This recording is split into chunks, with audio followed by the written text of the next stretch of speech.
The temperature gauge on the main panel glowed a steady, reassuring green. 72 degrees inside, minus 101 outside. Just another Tuesday in what everyone now called the New Ice Age. My name is Marcus Thorne, and this geothermal villa, buried deep in the frozen heart of what used to be Montana, was my entire world. My sanctuary, my life's work, or so I thought. I was in the control room, running through the usual diagnostics. Everything was humming along. Perfect, actually. Not a single red flag, no warning chirps, nothing. The air recyclers purred. The deep earth heat exchangers pulsed with a comforting, low thrum beneath my feet. I leaned back in my chair, stretching, feeling the faint ache in my shoulders that came from too much time hunched over schematics. It was a good ache, though, the kind that reminded me I was still alive, still working, still keeping the last vestige of human ingenuity functional against a world gone white. Then it happened, just a whisper, really. A cold draft, quick and unsettling, brushed against the back of my neck. I froze for a second, my skin prickling. The villa's sealed. Has to be. There's no wind here, not inside. I turned my head, scanning the empty room, but saw nothing. Just the sterile, metal-lined walls. And the monitors. My eyes drifted back to the main panel. The internal temperature reading, the one for my room, flickered. 72.05 suddenly dropped to 71.9 for maybe half a second. Then it snapped back. 72.05. Again, perfectly normal. I frowned, leaning closer. Just a glitch, surely. A sensor flutter. The systems here are advanced, yes, but not infallible. Bits of ice and dust, probably, affecting a minor component. I made a mental note to run a full sensor recalibration later, but for now I just shook my head, a small, weary chuckle escaping me. Getting jumpy, Marcus, I muttered to myself. Too much isolation. It was just a small thing, a blip, nothing to fret about. Later, I decided to clean up before turning in. The water in the bathroom pipes, heated directly from the geothermal core, was always scalding. You had to be careful with it. I turned the faucet on, letting the water run for a moment, waiting for that familiar hiss of steam, that comforting warmth to fill the small tiled space. And it came. Steam billowed, filling the air with the earthy scent of the minerals from deep underground. I cupped my hands, leaning down to splash some water on my face. But as I did, as the supposedly hot water streamed over my skin, a wave of cold hit me. Not just cool, but freezing. An intense, bone-aching snap of cold that ran up my arms, chilling me to my core. I gasped, pulling my hands back, my breath catching in my throat. I looked at the faucet, then back at my hands. They were pink from the heat, but the knuckles were turning white, almost blue. How? The steam was still rising, thick and visible. The air was warm, humid from the shower. It made no sense. I looked into the mirror, my reflection staring back at me. My eyes were wide, honestly. And then, for just a fraction of a second, as my own eyes blinked, the eyes of my reflection seemed to linger. They closed, just a beat slower than mine. It was imperceptible, really. So fast, so subtle, that I almost missed it. Or maybe I did miss it. Maybe I just imagined it. My mind playing tricks. The thermostat, right? I said aloud, my voice sounding thin in the steamy room. Must be the thermostat. I shook my head again, trying to clear the fog. I'm exhausted, that's all it is. It was just a weird thing, nothing actually wrong. I tried to focus, to recenter. After my shower, I made myself a mug of piping hot coffee, the sort that burns your tongue if you're not careful. I sat at my desk, pulling up some old geological survey data from before the villa was even planned, hoping to immerse myself in something purely scientific, something tangible. But my mind kept wandering back to the mirror, to the peculiar coldness. It nagged at me. I tried to dismiss it as fatigue, as the psychological toll of prolonged isolation. It had to be that. What else could it be? Later, I was making my rounds, checking the subterranean sections of the villa. This was the heart of it all, really. Massive pipes, thick as sequoia trunks, snaked through concrete tunnels, carrying the superheated steam from the Earth's core. The air down here was always warm, heavy, smelling faintly of sulfur and damp rock. It was a comforting smell, usually, a smell of power, of life. I was checking a bank of ventilation ducts that ran parallel to the main geothermal lines, making sure the pressure regulators were all green. As I put my hand on one of the larger ducts, a sudden, deep whoosh echoed through the tunnel. It wasn't the sound of the ventilation fans. No, it was different, deeper, more raw. It felt less like air moving through a machine and more like a massive gust of wind tearing through some gigantic cavern. I spun around, my flashlight beam cutting through the shadows, but there was nothing, just the endless, curving concrete. The sound seemed to come from everywhere, nowhere, all at once. My portable pressure testing device in my hand hummed to life. I watched the needles. They started to jump, violently. They didn't just tick up, they shot past the red lines, past the maximum safety limits. Some of them fluttered in what felt like a non-existent zone, almost as if the device couldn't comprehend the force it was measuring. My heart hammered against my ribs. What the hell? This wasn't a glitch. This was an overload, a serious one. I grabbed at an emergency pressure release valve, a heavy iron wheel embedded in the wall.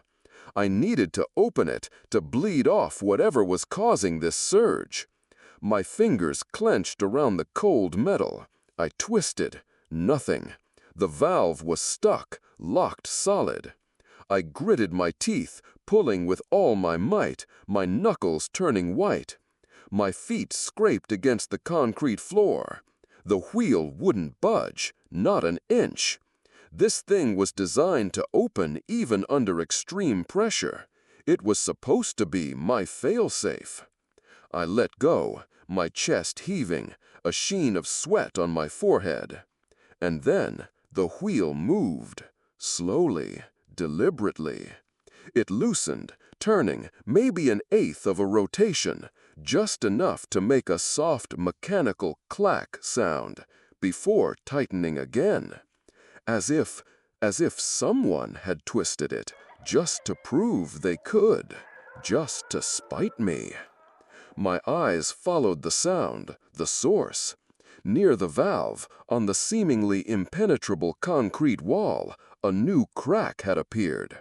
Not a hairline crack, not a stress fracture. This was a deep, jagged fissure, spreading rapidly. And its shape, it wasn't random. It was too organic, too specific.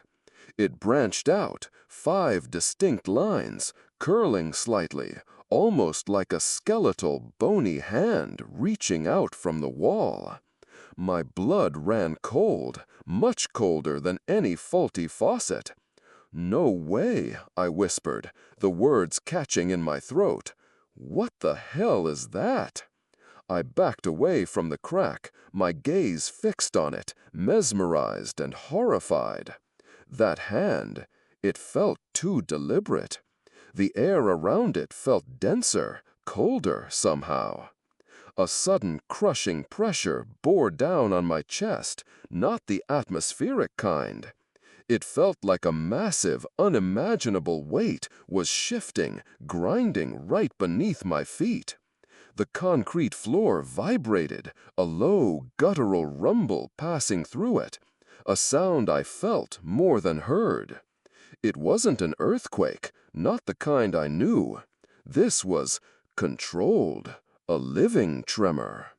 My handheld device, which I'd almost forgotten I was holding, flickered again.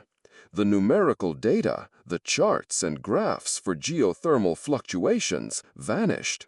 In its place, a single line of text, glowing an eerie ice blue. Life energy, low level, being sustained. My stomach lurched. Something in me, deep down, finally snapped. This wasn't equipment failure. This wasn't isolation-induced paranoia. This was something else. Someone else. Sustained. Sustained what? My voice was just a choked whisper. Panic, cold and sharp, seized me.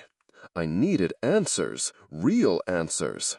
I ran, back through the maze of tunnels, up the access stairs, my breath coming in ragged gasps. I burst into the main data room, a blur of motion. My fingers flew across the keyboard, calling up the archived geological survey reports. I needed to see the original data, the bedrock readings from decades ago, before any of this was built. I keyed in the search parameters. A thick packet of old files flashed on the screen, labeled Anomalous Subsurface Temperature Readings, Pre-Construction Phase. I opened it. Inside, it was a mess. Swaths of data showing wild, impossible temperature fluctuations from deep beneath the Earth had been sloppily crossed out, marked with digital red ink. Sensor error, disregard. And then a small, almost invisible note, override to default values, K. Jenkins. K. Jenkins, the lead engineer on the original project. I stared at the screen, my mind racing. I knew these files. I'd reviewed them when I took over. But the versions I'd seen, the official ones, had none of this. The anomalies were gone, replaced by smooth, consistent data. It was beautiful, too beautiful. I pressed a command. The raw, unadulterated log files from that survey period started to scroll. And there they were, the horrifying, jagged spikes, temperatures plummeting to absolute zero, then spiking to thousands of degrees, all from directly beneath the villa's current footprint. Not sensor error. This was real. These values had been suppressed, buried. Someone had actively covered this up. My breath hitched. They had tried to make it disappear, and now they were back, right in front of me, as if some unseen hand was pulling the curtain back, revealing a truth no one wanted to see. The truth was trying to surface, trying to warn me. And that's when the lights died. Not a flicker, just instant, total darkness. The monitors snapped off, one by one, with soft, dying thwicks. I slammed my fist on the desk. "No! No, you don't!" My voice cracked. I fumbled for the power button, my hand shaking, hitting it again and again. Nothing. Dead. Then I tried the main console. It powered on. The screen glowed, a dull, green light. And all the data, all the historical survey reports, all the overridden files I had found, they were gone, wiped. The screen showed only the default system waiting screen, empty. The entire villa shuddered then. Not a gentle sway, but a violent, deliberate lurch, as if something gargantuan beneath the foundations was stirring, stretching. This wasn't rock and soil shifting. This was muscular. The very walls of the data room began to crack, not straight lines, but twisting, coiling fissures, like thick black vines stretching across the concrete, like veins suddenly surging with something cold and dark. And the temperature. It plummeted. Right there, in that room, it dropped so fast that my breath plumed out in thick, white clouds. My teeth started to chatter uncontrollably. A growl, a low, long, rumbling growl vibrated up from the floor, through the soles of my boots, up my legs, through my very bones. It wasn't a sound of anger. It was something else, something deep, vast, utterly alien. I dropped to my knees, my hands clapped over my ears, but it did nothing. The sound was inside me. This wasn't a faulty system. This wasn't a structure designed and built by me. This was a living, breathing thing. This villa, my fortress, my last bastion of sanity, was no longer a refuge.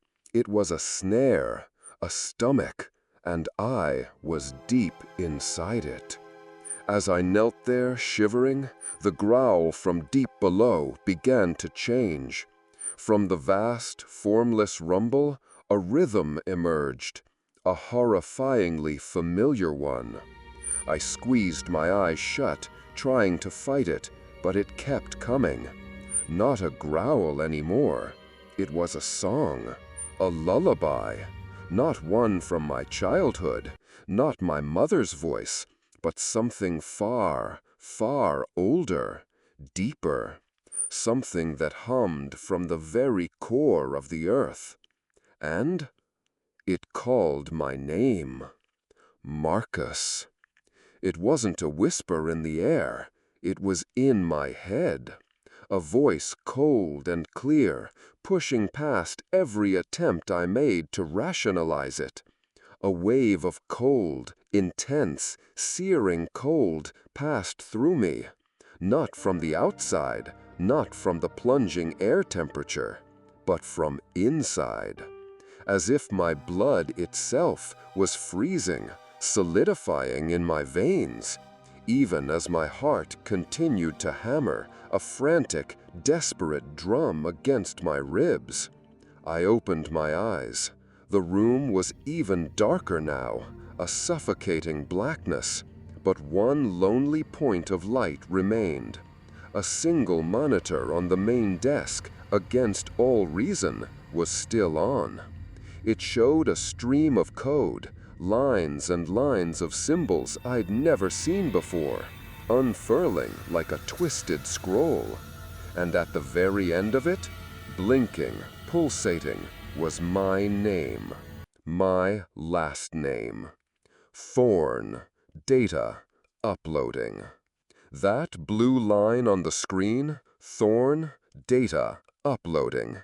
It had carved itself into my mind, burned itself there, right behind my eyeballs. Made everything else seem distant, like remembering a dream you already know isn't yours.